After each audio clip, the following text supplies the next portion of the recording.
বাজারে গেছিল এই টাইমে, পরের দিন বলবে আহারে ওই শীতের কাপড়টা পরতো, তৃতীয় দিন বলবে ও আসলে এই সেই, চতুর্থ দিন ভুলা যাবে আস্তে আস্তে, পঞ্চম দিন মোটামুটি, আস্তে আস্তে 1-1.5 মাস যাবে।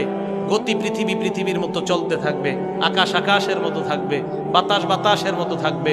আপনার বন্ধু টন্ধু যারা যার যার কর্মস্থানে সে মতোই করবে, কিন্তু আমি আপনি কবরে থাকতে হবে। এটাই চূড়ান্ত বাস্তবতা। ইমানদারকে যখন বলবে আমি ইমানদারকে সত্যায়ন করলাম, আমার ইমানদার বান্দা যা বলছে সত্য কথা, এই কথা বলার পর আল্লাহ বলেন আফরিশুহু মিনাল জান্নাহ, আমার ইমানদার বান্দাকে কবরের মধ্যে দুনিয়ার মানুষ 3টা পাতলা কাপড় দিয়ে পাঠাইছে। আল্লাহ বলবে আফরিশুহু মিনাল জান্নাহ, আমার বান্দার কবরে আমার বান্দার শরীরে জান্নাতের পোশাক পরায়া দাও। এরা পাতলা কাপড় দিছে, ওকে জান্নাতের পোশাক পরাও।